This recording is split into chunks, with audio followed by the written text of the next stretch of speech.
نحمده ونستعينه ونستهديه ونستغفره ونعوذ بالله من شرور أنفسنا ومن سيئات أعمالنا من يهده الله فلا مضل له ومن يضلل فلا هادي له أشهد أن لا إله إلا الله وأشهد أن محمدا عبده ورسوله اللهم صل على سيدنا محمد اللهم صل على سيدنا محمد اللهم صل على سيدنا محمد وعلى آله وصحبه أجمعين اللهم نور قلوبنا بنور هدايتك كما نورت الأرض بنور شمسك أبدا أبدا برحمتك يا أرحم الراحمين استغفر الله العظيم استغفر الله العظيم استغفر الله العظيم اللهم نور قلوبنا بنور هدايتك كما نورت الأرض بنور شمسك أبدا أبدا برحمتك يا أرحم الراحمين بسم الله وسبحان الله والحمد لله ولا إله إلا الله والله أكبر ولا حول ولا قوة إلا بالله العلي العظيم العزيز العليم عدد كل حرف كتب ويكتب أبد الآبدين ودحر الداهرين آمين يا رب العالمين. Baik, insyaAllah sebelum apa-apa suka ataupun ingin saya perkenalkan diri dululah kan. Sebab ni buat pertama kalinya saya hadir ke Masjid Abdul Rahman dan Putra Keladi kan. Semoga perkenalan kita ni, pertemuan kita diberkati oleh Allah Subhanahu Wa Taala dengan pengenalan kita ni, pengenalan yang baru kan. Semoga pengenalan kita ni akan lebih baik dan kekal kita pengenalan dan hubungan kita di dunia dan juga di akhirat. Baik, mulanya nama saya Muhammad Syafiq bin Samsur. Itu nama panjang. Nama pendek Syafiq je lah kan. Takkan nak buh bin pula ya. Nama pendek Syafiq je. Daripada Pulau Pinang 07 kan. So dia tak jauh lah, berjiran je. Status sudah berpunya. Kena beritahu juga kan. Kalau tak beritahu ataupun jawapan dia ... jawapan dia no comment, malam ni balik alamat Tidong Luang lah kan. Kalau jawapan status masih habis-habis pula masih bujang lagi ya. Itu pagar pun tak buka dah kan. Baik, saya tak patah balik. Baik, sama pertama kalinya jom sama-sama saya nak ajak dari saya dan juga tuan-tuan, ibu-ibu dan ayah-ayah yang dirahmati oleh Allah Subhanahu Wa Taala. Jom sama-sama kita lafazkan ataupun kita rafa'kan kalimah kesyukuran kita kepada Allah Subhanahu Wa Taala dengan kalimah alhamdulillah atas apa yang Allah Taala beri kepada kita, atas sesuatu yang Allah Taala beri kepada kita yang mana bukan milik dan bukan kepunyaan kita, yang mana kita sebagai hamba Allah Subhanahu Wa Taala yang kita berikrar dan kita berlafazkan la haula wala quwwata illa billahil aliyyil azim. Nah, habaq kita ni tak ada apa-apa. Maka sesuatu yang ada pada kita itu, sesuatu yang menyangkakan kita yang ada pada kita itu milik, sebenarnya dan hakikatnya bukan milik. Tapi sesuatu yang ada pada kita itu adalah milik daripada yang satu. Maka sesuatu itu adalah milik yang satu, iaitu kepunyaan Allah Subhanahu Wa Taala. Maka sebagai hamba, pada kita wajib pada kita bersyukur dengan sebenar-benar syukur, bersyukur dengan sebanyak-banyaknya syukur pada Allah Subhanahu Wa Taala. sama ada sesuatu itu berupa bentuk nikmat daripada Allah Subhanahu wa taala ataupun sesuatu itu berupa bentuk ujian Allah Subhanahu wa taala. Sebab kita hidup di atas muka bumi Allah Subhanahu wa taala, kita takkan lari daripada dua benda ni. Selagi mana kita dikurniakan oleh Allah Subhanahu wa taala akan satu nikmat, iaitu nikmat qala umruhu, nikmat dipanjangkan umur, maka lagi mana kita dipanjangkan umur, lagi itu kita akan dapat nikmat, lagi itu kita akan dapat ujian. Dua benda yang takkan terpisah. Kedua-duanya datang daripada Allah Subhanahu wa taala, dan kedua-duanya datang dengan maksud yang satu. Nikmat Allah Taala beri sebagai satu peringatan kepada kita hamba Allah Taala. Peringatan untuk apa? Nikmat yang Allah Taala beri, ingatan kita, peringatan untuk kita bahawa kita kena kembali balik. Nikmat yang Allah Taala bagi untuk kita ingat kembali siapa pemberi nikmat. Satu jalan juga dengan ujian. Ujian juga nak kita berpaling kembali kepada Allah Subhanahu wa taala. Dua benda yang berbeza, tapi tujuan yang Allah Taala beri pada tujuan yang sama. Dan kita sebagai hamba Allah Taala, bila kita tahu nikmat dan ujian ini datang daripada Allah Taala yang Maha Pemurah lagi Maha Pengasih, Allah Taala perkenalkan nama kita, nama dia kepada kita, iaitu Allah Taala sebut, yang senantiasa kita sebut nama Allah Ta'ala dalam setiap pergerakan kita, setiap ibadat kita, setiap apa jua yang kita lakukan atas dunia, kita akan sebut yang ni. Nak apa? Supaya kita ingat bahawa Allah Ta'ala ni dengan kita ni siapa. Maka Allah Ta'ala peringat kita yang selalu kita sebut, Bismillahirrahmanirrahim. Aku ni Maha merahmati, aku ni Maha penyayang. Dalam 99 Allah Ta'ala, nama Allah Ta'ala yang banyak, Allah Ta'ala pilih dua benda ni, dua nama ni, kita selalu bermain di mulut kita. Dalam apa jua kita nak buat, nak tidur kita sebut, nak makan kita sebut, nak berjalan kita sebut, nak bercakap kita sebut, nak buat apa-apa kita akan sebut nama Tuhan kita yang Maha Pemurah lagi Maha Penyayang. Maka bagi seorang hamba, bila sesuatu itu datang daripada Allah Ta'ala, bermakna datang ia dengan penuh rahmat, datang ia dengan penuh kasih sayang Allah Subhanahu wa taala. Dan sesungguhnya Allah Ta'ala itu amat menyayangi akan hamba dia. Cuma hamba ini saja yang nak lari daripada kasih sayang Allah Subhanahu wa taala. Sedangkan Allah Ta'ala nak sayang, tapi kita sibuk untuk lari daripada kasih sayang. Tuan-tuan dan puan-puan rahimah Allah Ta'ala sekalian, maka syukur kita sebelum balik, syukur kita dengan nikmat Allah Ta'ala yang Allah Ta'ala beri kepada kita, atas peringatan pada kita untuk kita ingat dia balik. Dan tak lepas daripada nikmat, Allah Ta'ala akan beri ujian juga kepada kita dalam maksud yang sama, ujian juga untuk ingat Allah Subhanahu wa taala balik. Dan tuan-tuan dan puan-puan rahimah Allah Ta'ala sekalian, dua benda, nikmat dan ujian, dua benda yang berbeza membawa satu makna yang sama untuk balikkan kita pada Allah Ta'ala balik. Soalan yang kita boleh buat kepada diri kita sebagai satu ilmu yang bermanfaat kepada kita, kata Imam Al-Ghazali rahimahullah, ilmu yang bermanfaat bila mana kamu lagi mengaji, lagi nampak aib diri kamu sendiri. Tanda kamu telah mengaji ataupun ambil ilmu yang bermanfaat. Lagi banyak mengaji, lagi banyak nampak buruknya aku, lagi nampak keaiban diri. Tapi kalau kita mengaji, lagi mengaji, lagi nampak buruk orang, lagi mengaji, lagi nampak tak eloknya orang, lagi mengaji, lagi nampak ramai orang tak kena, ramai orang tak betul, aku seorang je betul. Kata Imam Ghazali, itu tanda engkau mengaji ilmu yang tidak bermanfaat pada diri engkau.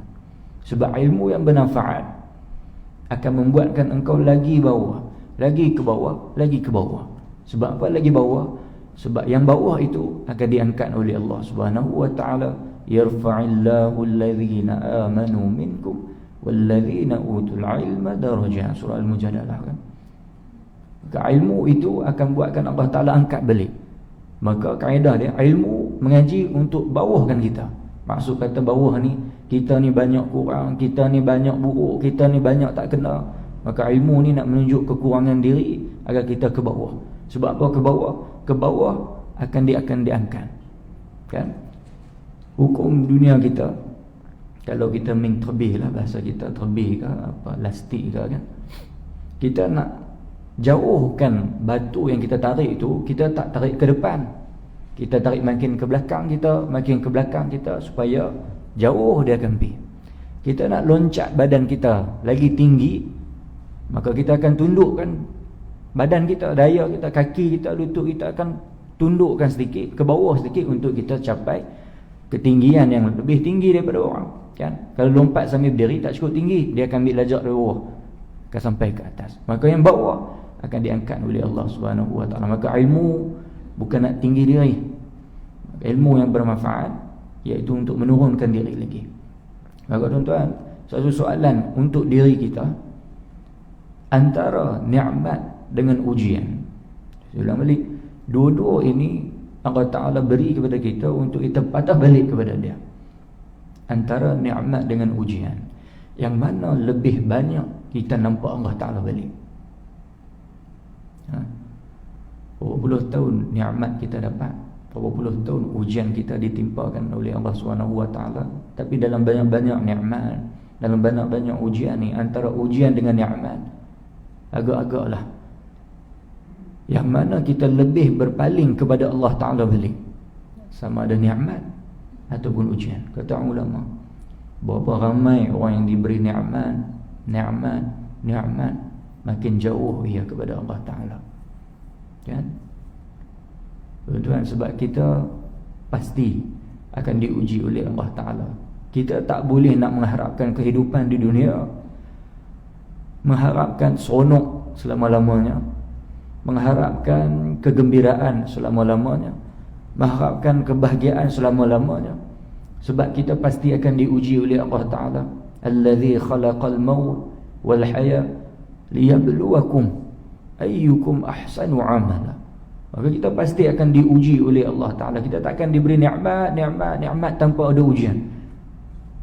Sebab kata ulama, siapa yang diberi nikmat semata-mata tanpa diuji oleh Allah Ta'ala, walaupun sikit pun tak ada ujian kepada dia, maka berhati-hatilah.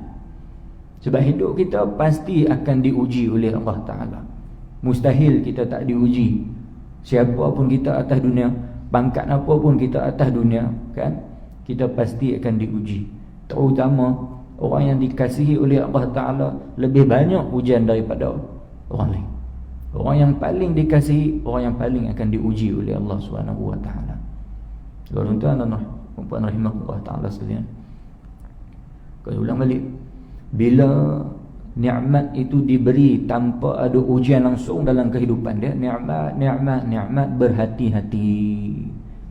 Sebab apa? Nikmat yang tak ada ujian, kerisauan bagi kita, ketakutan bagi diri kita, takut nikmat itu menghanyutkan kita. Takut nikmat itu kalau kita tersalah guna, ia menjauhkan kita daripada Allah Ta'ala. Sedangkan asal nikmat itu mengingatkan kita pada Allah Ta'ala. Tapi nikmat itu menjauhkan kita balik kepada Allah Ta'ala. Bila kita lupa, bila kita start melupakan pemberi nikmat. Aku dapat kekayaan ni, aku kaya hari ni sebab aku rajin kerja, aku korbankan masa aku, pagi, petang, siang, malam aku kerja, kaya aku. Aku pandai hari ni sebab aku ni rajin mengaji, kan? Pagi mengaji, hari petang mengaji, malam aku mengaji, sampailah aku pandai hari ni sebab aku usaha.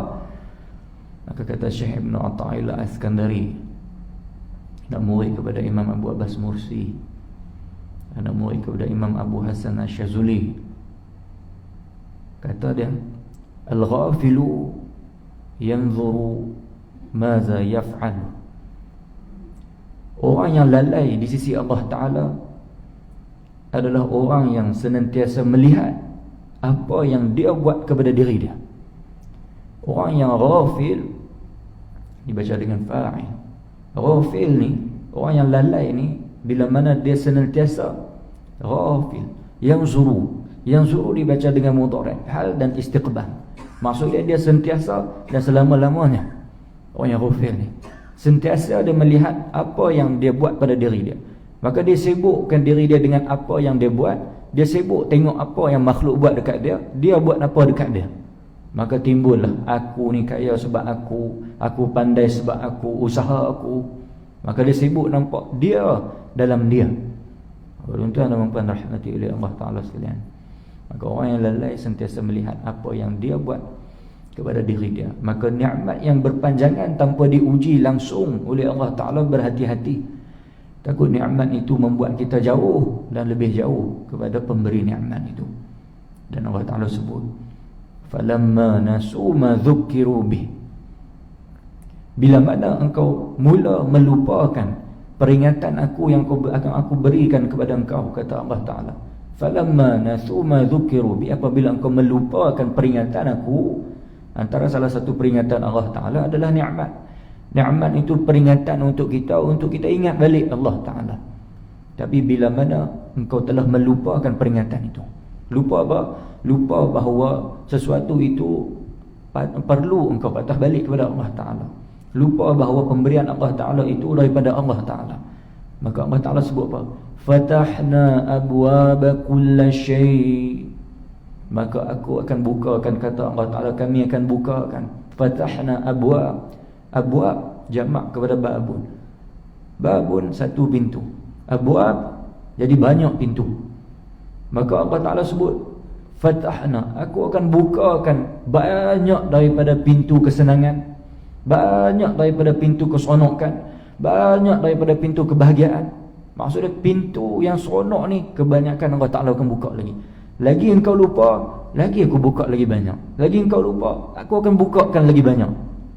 Fatahna abwaaba kulli syai'. Allah Ta'ala sebut lagi, hatta idza farihu bima utu, sampailah engkau seronok dengan pemberian aku itu.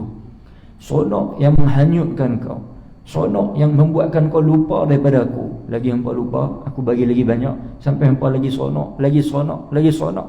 Kata Allah Ta'ala, aghaznahum baghtatan. Di sini ulama terjemahkan kepada dua. Yang pertama, Allah Ta'ala sebut, dalam hampa seronok dengan pemberian aku yang aku beri, hampa tak diuji langsung. Sebab lupa aku bagi, sebab lupa aku bagi lagi, sampai hampa seronok.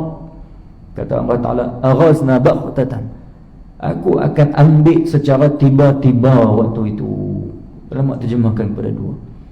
Jika kaya, sekelip mata Allah Ta'ala boleh miskinkan dia, sampai dia tercengang, kata Allah Ta'ala, sampai dia tercengang. Yang pertama, yakni Allah Ta'ala hilangkan serta merta pintu-pintu yang Allah Ta'ala bukakan, tengah-tengah seronok Allah Ta'ala lesapkan tu.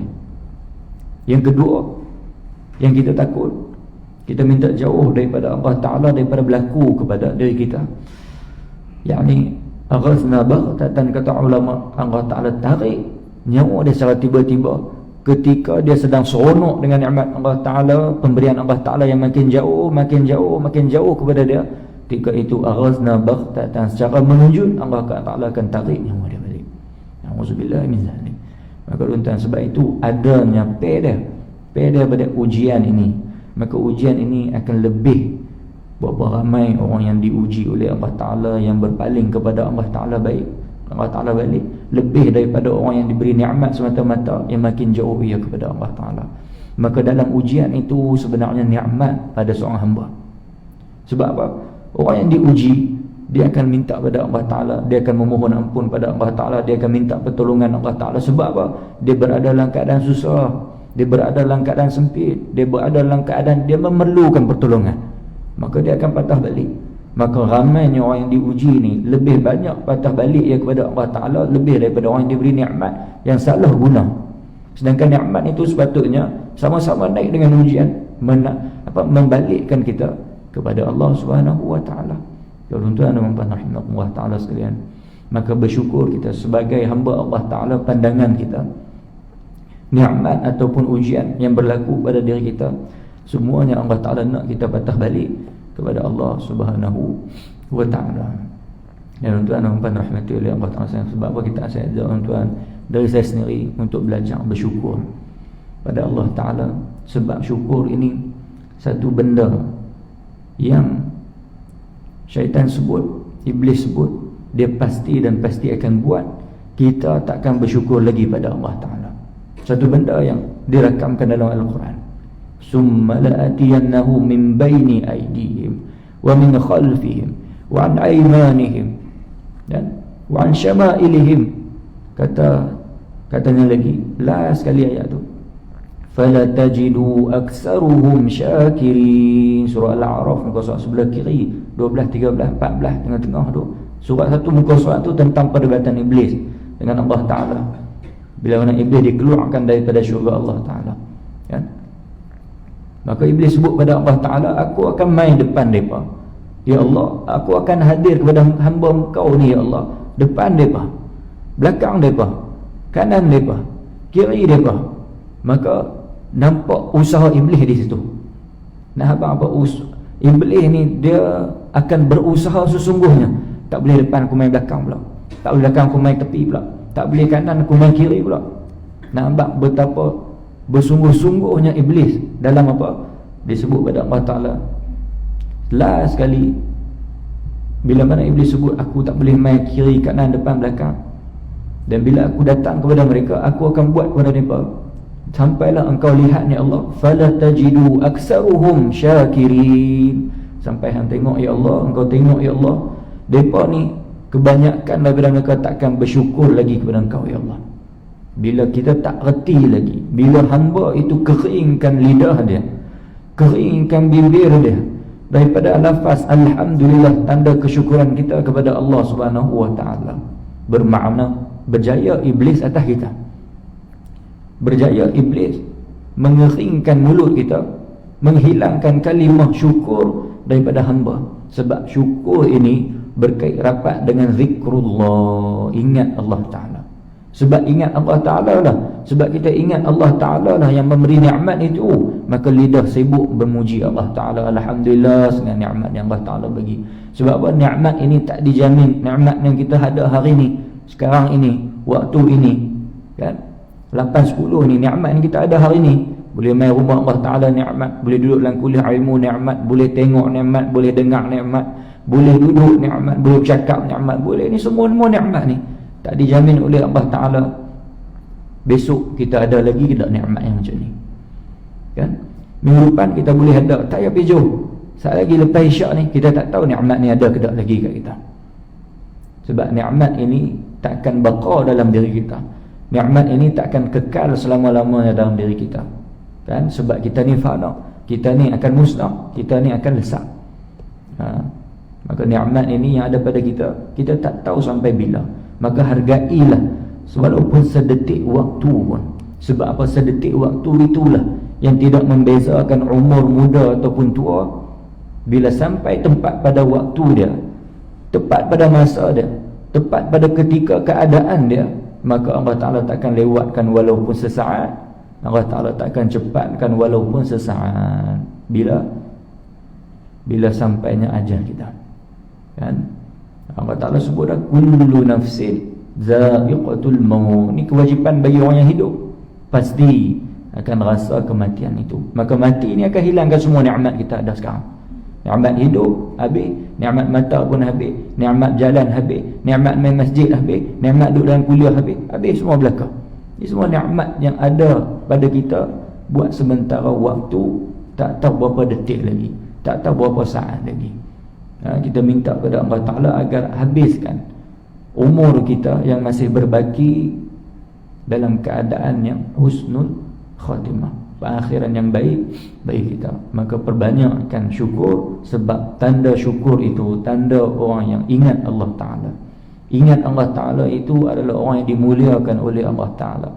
Allah Ta'ala sebut, Nabi SAW sebut, ad-dunya mal'unatun wa mal'unun ma fiha illa, kata Nabi SAW, dunia itu dilaknat oleh Allah Ta'ala, isi dunia itu dilaknat oleh Allah Ta'ala, kecuali illa zikrullah, kecuali orang yang senantiasa ingatkan diri kepada Allah. Maka orang yang ingat Allah Ta'ala akan banyak syukur daripada Allah Ta'ala, berdasarkan apa yang Nabi sebut, apa yang Nabi hadiahkan kepada Muaz bin Jabal. sebagai permohonan kita pada Allah Ta'ala, kita nak minta doa yang diberi oleh Nabi SAW kepada Muaz bin Jabal, yang kita boleh sama-sama kita amalkan. Doa yang pendek tapi bawa makna yang mendalam bagi seseorang Islam, bagi seorang Muslim. Makna ni walaupun pendek, doa ni pendek tapi cukup mendalam bagi seorang Muslim.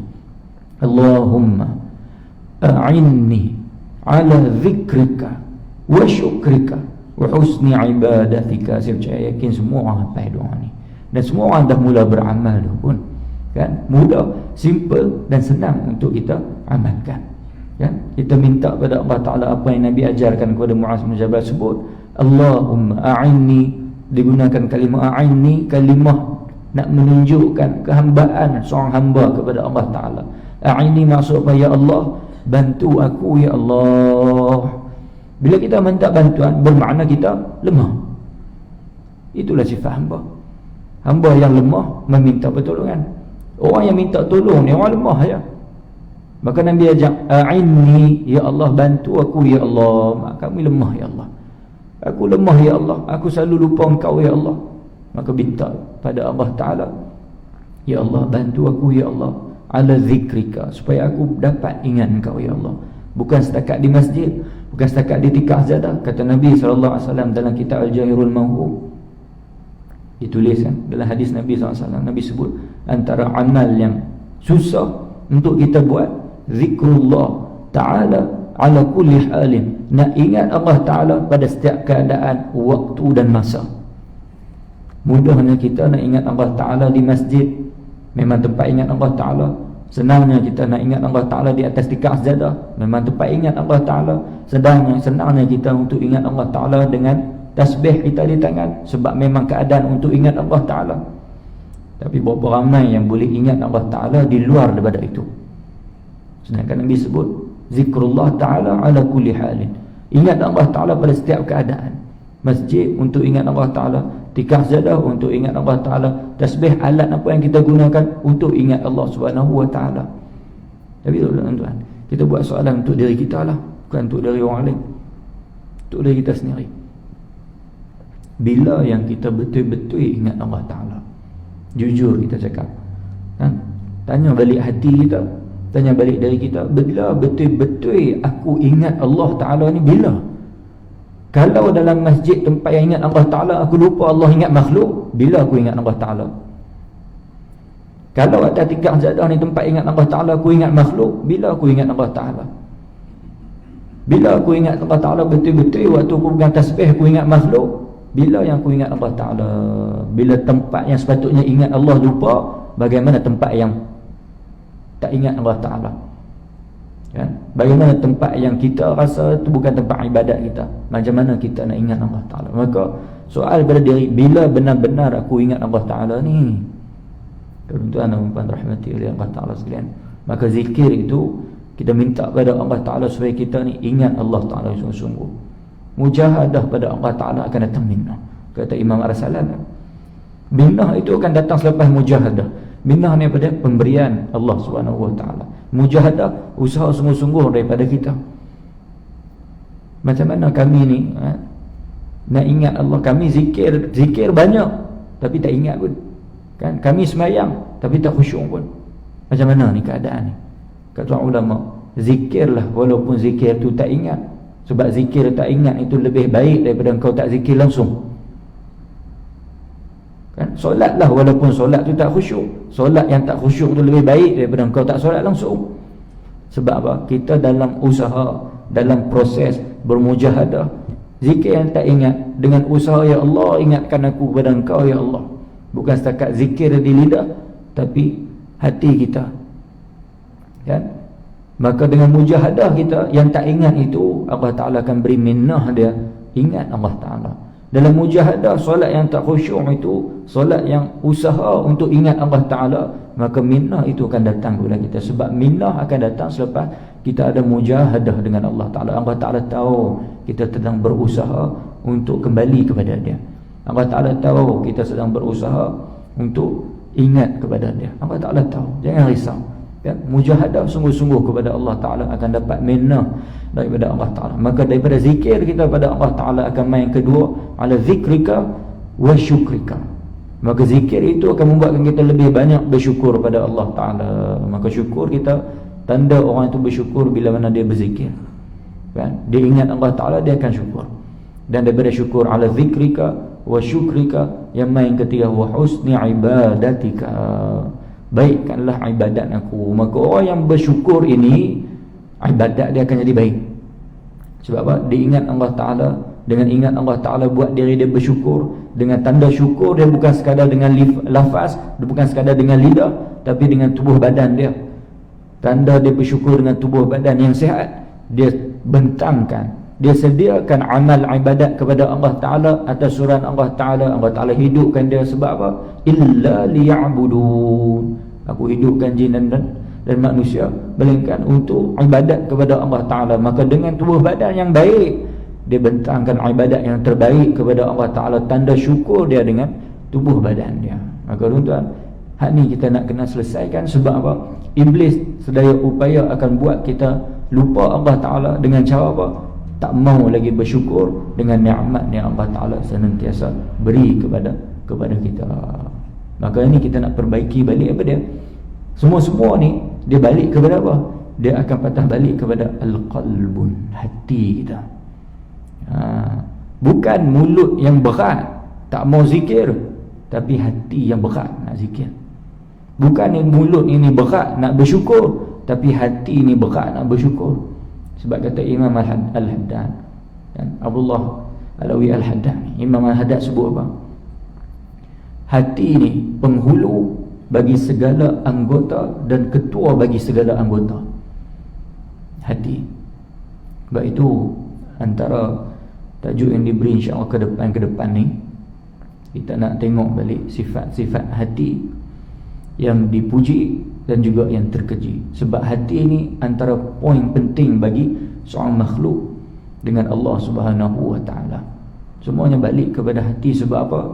Asas kehidupan kita sebagai seorang Islam balik kepada innamal a'malu binniyat. Yani segala apa yang kita buat, segala apa yang kita perlakukan, kita kena patah balik kepada niat kita. Nabi SAW sebut dalam kitab Arba'in Nawawi, kan hadis mula sekali, innamal a'malu binniyat. Setiap apa yang kita lakukan itu bergantung atas apa yang kita niatkan. Dan mahallu niyah, tempat bagi niat itu ialah hati. Hati ni tempat lintasan niat kita.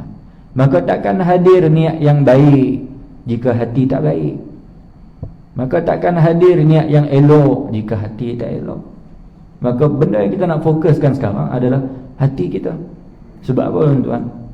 Kalau kita tengok balik dalam solat kita, dalam 3 rukun asas solat kan,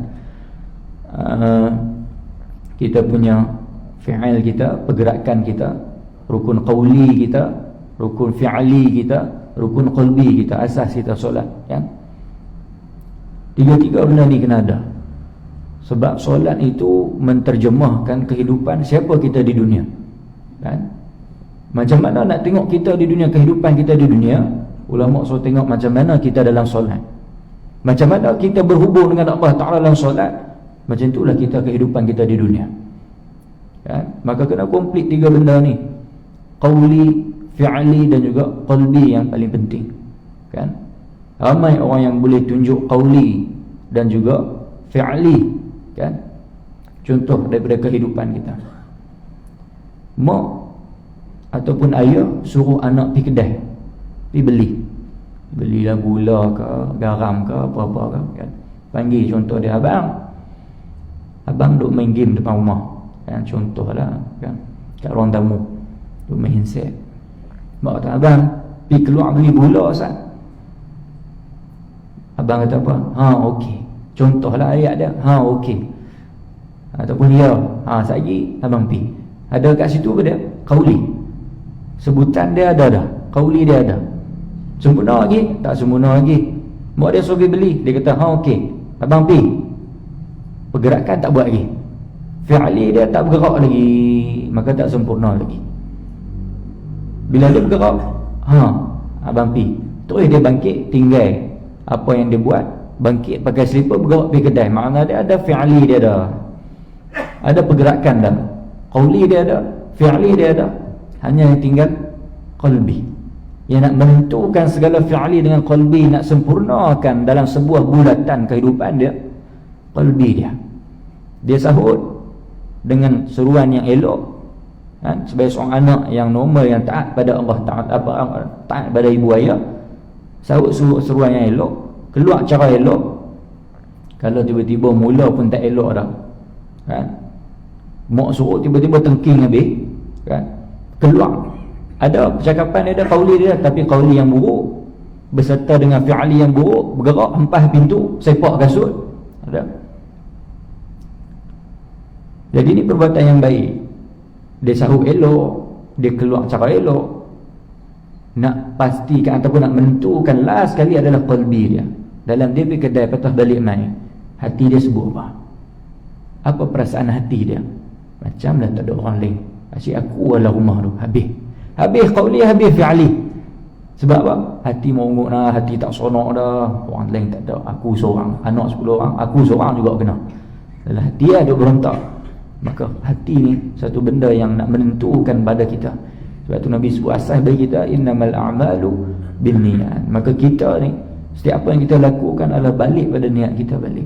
Berapa ramai boleh tunjuk pergerakan yang elok dalam solat, berapa ramai orang boleh tunjuk bacaan yang elok dalam solat, tapi berapa ramai yang boleh tunjuk dan kita sendiri pun tak tahu hati kita macam mana dengan Allah, kan? Innas salata tanha 'anil fahsya'i wal munkar. Kat situ dah tulis, kan? Ada terbaca tadi kat situ, kan? Surah Al-Ankabut ayat 45 bawah sekali. Solat itu menjauhkan diri kita, kata Allah Ta'ala, daripada perbuatan munkar. Tapi pasal apa ramai yang solat, ramai yang buat munkar? Sedangkan Allah Ta'ala sebut solat itu membuatkan engkau jauh daripada buat maksiat dengan Allah Ta'ala. Solat itu akan membuat engkau jauh daripada perbuatan-perbuatan munkar. Inna solata tanha, akan menghentikan diri kau. Solat itu akan hentikan diri kau daripada buat jahat. Tapi pasal apa ramai yang solat tapi jahat pun buat, solat tapi lagi maksiat pun dia buat. Pasal apa?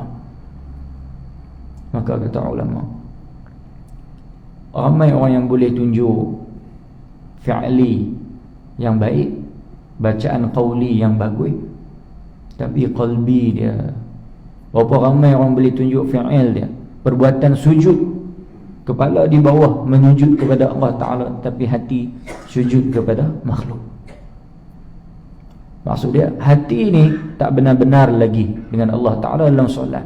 Sebab itu kata ulama, pasal buat solat tak mencegah kita daripada buat maksiat, sebab hati tak sempurna dengan Allah Ta'ala. Hati tak sempurna dalam berhubungan dengan Allah Ta'ala. Sebab solat makna berhubung. Solat bukan sekadar rukuk, bukan sekadar sujud, bukan sekadar takbir, tapi solat itu hubungan kita dengan Allah Subhanahu wa ta'ala. Maka dalam bacaan kita, dalam pergerakan sujud kita, macam mana hati kita dengan Allah Ta'ala. Maka bila benar hati dengan Allah Ta'ala, ramai yang solat, ramai yang dengki, ramai yang solat, ramai yang hasad, ramai yang solat, ramai yang takbur.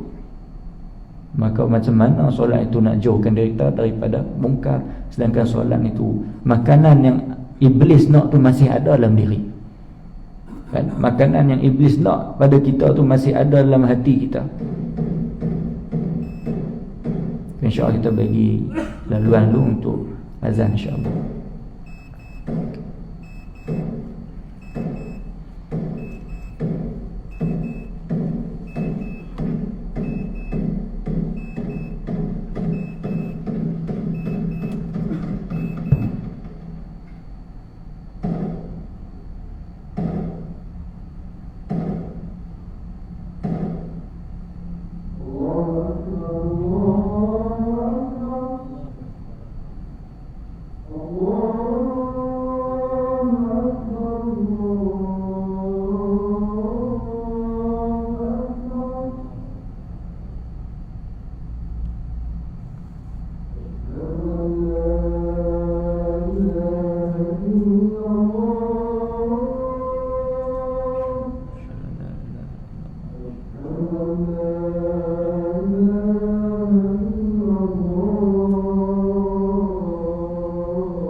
Kita balik insyaAllah.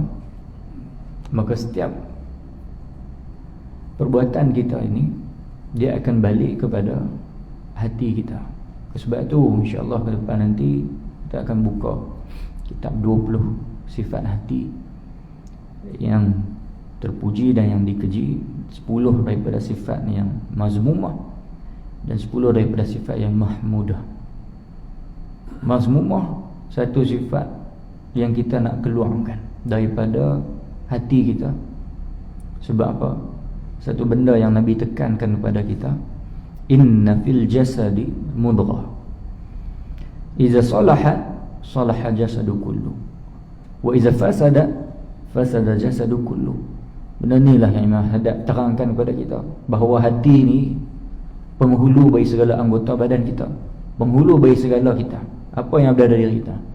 Sebab Nabi sebut dalam diri setiap kita ni, inna fil jasad mudghah, ada seketui daging. Iza salaha salaha jasadu kullu. Kalau daging ni kita jaga bagi elok, kita cantikkan dia, kita wangikan dia, kita bersihkan dia, kan? Maka kulluhu, kata Nabi, semuanya akan jadi baik. Percakapan kita akan baik, perlakuan kita akan baik, akhlak kita akan jadi baik, hubungan dengan Allah akan jadi baik, hubungan dengan makhluk akan jadi baik, ibadat kita turut akan menjadi baik. Bila kita jaga daging ni elok.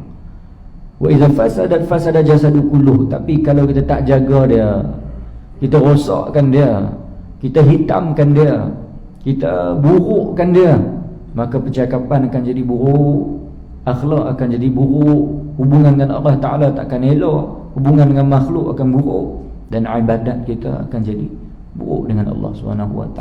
Ala wahya qalbun. Maka itulah hati kita yang Nabi tekankan untuk kita turut menjaga dia. Sebab apa? Satu benda yang kita nak persembahkan pada Allah Ta'ala nanti, kan? Satu benda yang kita nak persembahkan Allah Ta'ala pada ketika ini, sekarang ini, inilah benda inilah, daging inilah yang kita nak persembahkan kepada Allah SWT. Inna Allah la yanzuru ila suwarikum wa ajsamikum wa amwalikum, dalam satu riwayat, walakin yanzuru ila qulubikum wa amalikum. Hadis Nabi SAW, kan? Nabi sebut, sesungguhnya Allah Ta'ala itu tidak menilai kita hamba-hambanya ni daripada segi rupa paras, handsome ke tak handsome ke, uduh ke, cantik ke, hitam ke, putih ke, panjang ke, pendek ke, gemuk ke, kurus ke. La yanzuru, Allah Ta'ala tak lihat kita, Allah Ta'ala tak menilai kita dari segi itu. Wa amwalikum, dan Allah Ta'ala tak tengok kita ni berharta ke tak berharta ke, kaya ke, miskin ke, berduit ke tak berduit ke. Walakin yanzuru ila qulubikum. Tapi apa yang Allah Ta'ala nak nilai, apa yang Allah Ta'ala nak lihat kita ni daripada hati kita dalam beramal kepada Allah Subhanahu wa Ta'ala. Maka hati ni juga satu daripada nikmat yang Allah Ta'ala beri kepada kita. Bila kata nama nikmat ini adalah satu pinjaman Allah kepada kita, bila kata sebut pinjam, sampai satu masa, sampai satu keadaan waktu, pasti kita akan pulangkan kembali. Macam kita atas dunia ni, kita pinjam barang orang, kan? Dekat kita ni ada barang orang, maka kita takkan ambil untuk selama-lamanya. kita akan bagi balik sebab hak orang. Jadi bila kita pinjam barang orang, kita terima dalam keadaan yang baik, adakah kita nak pulangkan dalam keadaan yang tak baik? Kita terima dalam keadaan yang elok, adakah kita nak pulangkan dalam keadaan yang buruk? Kita terima dalam keadaan wangi, takkan kita nak pulangkan dalam keadaan busuk? Maka kita terima hati dalam keadaan bersih, mentauhidkan Allah Subhanahu wa taala, mengesahkan Allah taala, berkasih sayang dengan Allah taala. Nabi sebut pertemuan kita dengan Allah taala nanti, bila yang kita akan bertemu dengan Allah taala? Bila sampai satu keadaan yang diwajibkan pada kita tadi, iaitu al-maut. Maka waktu ini kita akan serah balik semua milik Allah taala. Semua nikmat yang kita ada, kita akan serah kembali. Soalan dia, kita nak serah dalam keadaan yang baik, yang seronok, yang cantik, yang wangi, ataupun kita nak serahkan dalam keadaan yang rosak, yang tak elok, yang patah, yang hitam, yang busuk. Sebab apa Nabi sebut al-maut, mati ni jizrun yuwassilul habib ila habib. Mati ni satu jambatan. Apa fungsi jambatan? Nak menemukan antara satu tempat kepada satu tempat, kan? Kita kalau nak langkah mana-mana tengah-tengah lautan, maka akan didirikan jambatan untuk kita bertemu dekat sana. Jadi mati ni, kata Nabi SAW, mati ni adalah satu jambatan. Yuwassilul habib ilal habib. Mati ni satu jambatan nak menemukan kekasih dengan kekasih. Soalan dia, siapa kita ketika mana nak bertemu Allah Ta'ala? Sama ada kita bertemu Allah Ta'ala dalam keadaan kita kekasih, ataupun nak bertemu Allah dalam keadaan bermusuh. Maka ia kembali kepada bagaimana perjalanan, bagaimana perlakuan, bagaimana akhlak, bagaimana ibadat, bagaimana kita atas dunia ni, menentukan siapa kita di depan Allah Ta'ala nanti. Umur yang masih berbaki ni, bila mana Allah Ta'ala sudi untuk panjangkan lagi, jom kita create balik kehidupan kita di dunia, agar kita menjadi kekasih Allah Ta'ala bagi waktu berdepan dengan Allah Ta'ala nanti. Ramai mak ayah yang risau masa depan anak-anak. Nanti anak dia pun masa depan ni macam mana, masa depan ni macam mana. Tapi berapa ramai yang risau. Waktu berdepan kita dengan Allah Ta'ala itulah masa berdepan kita yang sebenar-benarnya. Masa depan kita yang sebenar-benarnya adalah masa berdepan kita dengan Allah Ta'ala. Siapa kita di depan Allah Ta'ala nanti? Sama ada kita kekasih ataupun kita nak bermusuh dengan Allah Subhanahu wa Ta'ala. Sebab Nabi sebut mati ini adalah kekasih, satu jambatan nak temukan kekasih dengan kekasih. Lah satu lagi hadis Nabi SAW, bila mana matinya seseorang, ditanggung oleh seseorang, ditanggung oleh beberapa orang. Yang jenazah itu jenazah yang salihat, kata Nabi, jenazah orang yang soleh. Maka kita akan disebut, akan disuarakan oleh jenazah yang soleh ni. Ketika mana orang tanggung dia, nak simpan dia, dia akan sebut apa? Qaddimuni, qaddimuni.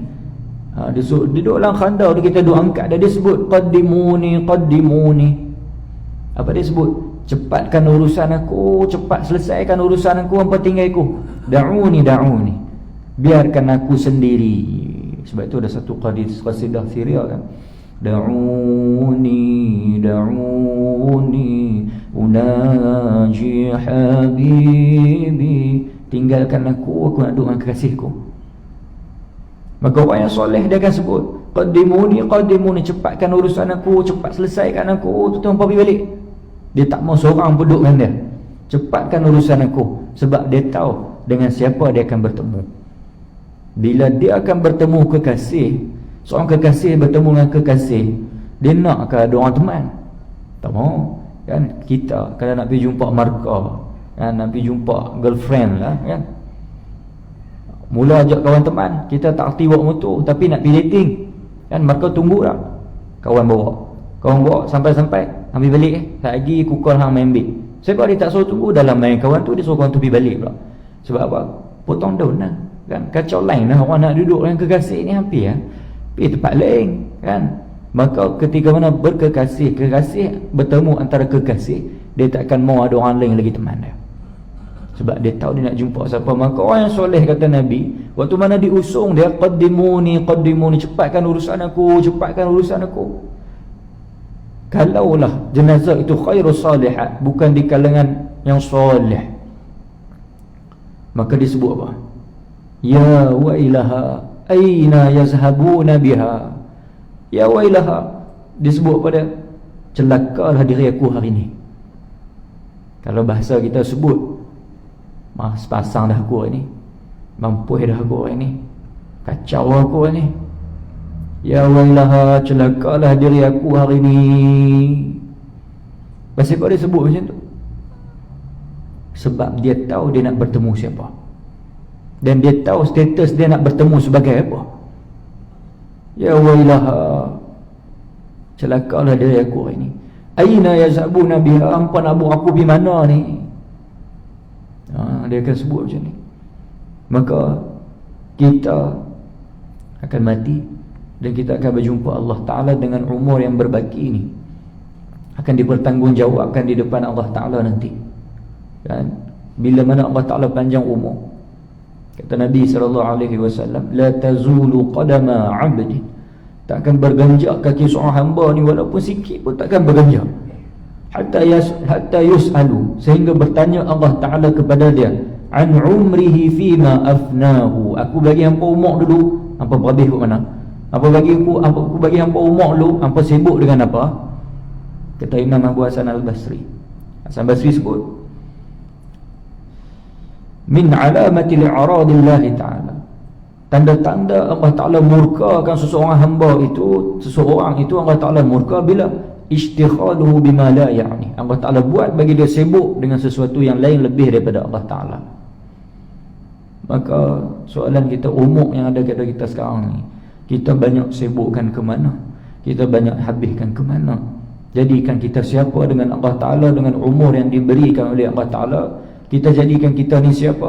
Al-hub, sebagai seorang kekasih, ataupun adu, sebagai seorang musuh dengan Allah Subhanahu Wa Ta'ala. Jom kita minta Allah Ta'ala agar kita ni senantiasa waktu mati kita, jenazah kita menyebut qaddimuni, qaddimuni. Sebab yang suruh cepatkan urusan ini adalah seseorang yang tak sabar-sabar nak duduk dengan seseorang. Sebab dia tahu dia siapa, dia tahu nak bertemu dengan siapa. Kita minta sebagai mati kita ni, apa yang disebut oleh Nabi SAW, jizrun yuwasilul habib ilal habib, kekasih nak bertemu dengan kekasih. Bila? Yani bila mana hati kita bersih dengan Allah SWT. Illa man atallah biqalbin salim, datang kepada Allah Ta'ala dengan hati yang selamat. Sebab itu 10 benda yang kita nak buang dan singkirkan, yang tak patut ada ketika menghadap Allah Ta'ala, tak patut ada ketika mana kita berhubungan dengan makhluk sekalipun kan? Kata Syekh Abdul Qadir Al-Mandiri dalam kitab Penawar Bagi Hati, kalau nak bicara tentang sifat penyakit hati ini terlalu banyak, tapi punca dia 10 sifat yang tak elok ini. InsyaAllah ke depan nanti kita akan bicara satu persatu, untuk kita singkirkan satu persatu dalam diri kita, bukan dalam diri orang lain. Sebab mengaji kita ambil balik, nak tengok diri, ngaji nak tengok apa yang buruk dalam hati, untuk kita basuh, untuk kita cuci, untuk kita bersihkan. Sebab apa?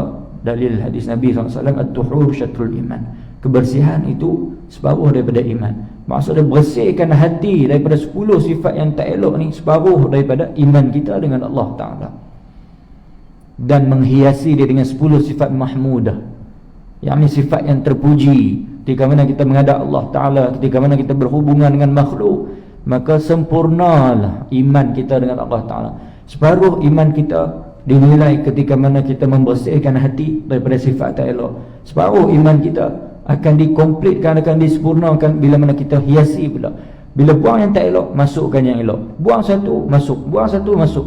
Bila buang satu dan masuk, buang yang tak baik, masukkan yang baik, maka sempurnalah keimanan kita dengan Allah Subhanahu Wa Ta'ala. Yang mana iman ini tidak akan dibahagikan lagi. Kita mati akan dibahagikan kepada beberapa bahagian.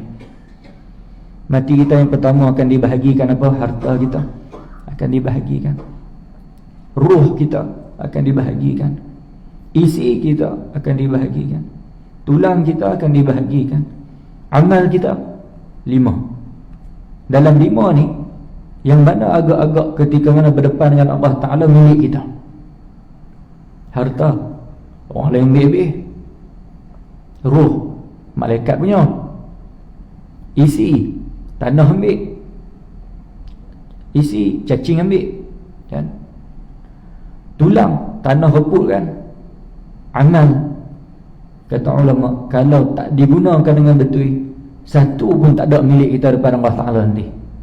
Sebab apa? Amal yang tak digunakan secara elok, yakni amal ini akan dibahagikan kepada orang yang kita khianat atas dunia ni. Balik pada hadis muflis balik di depan Allah Ta'ala, bahawa amal dia dah bagi ke orang, amal dia bagi ke orang, amal dia bagi ke orang, bahagikan kepada orang. Sebab apa? Khianat banyak atas muka bumi. Maka kalau nak ada pun, kata ulama, satu je yang keenam, apa dia? Iman kita dengan Allah Ta'ala takkan dibahagikan lagi. Walaupun ada secebis sebesar zarah iman dengan Allah Ta'ala, itulah kita dengan Allah Ta'ala. Maka iman ini daripada hati yang dijaga. Sebab apa? La yastaqimu, kata Nabi, la yastaqimu imanul abdi hatta yastaqima qalbuhu. Iman ni takkan betul kalau hati tak betul, Nabi sebut. Maka poin dia, kita nak jaga hati kita. Jaga hati kita bagi bersih dengan Allah Ta'ala, bersih dengan makhluk, agar iman kita terbela. Sebab inilah satu-satunya kita dengan Allah Ta'ala ketika mana kita bertemu dengan Allah Ta'ala nanti. Tuan-tuan dan puan-puan Allah Ta'ala sekalian, insya-Allah ke depan kita akan mengaji, kita akan berkongsi satu ilmu yang ini berkaitan dengan hati kita. Kita nak detect, kita nak tahu apa yang ada dalam hati kita yang tak patut dan sepatutnya ada dalam hati kita ketika mana kita beribadat, ketika mana kita menyembah Allah Ta'ala, ketika mana kita berinteraksi ataupun berhubungan sesama makhluk, agar semoga kita semua dijauhkan oleh Allah Ta'ala daripada hati yang tak baik. Kerana hati yang tak baik itu tiada lagi pandangan Allah Ta'ala. Kerana hati yang tak baik menyebabkan hati kita akan mati dengan Allah Ta'ala.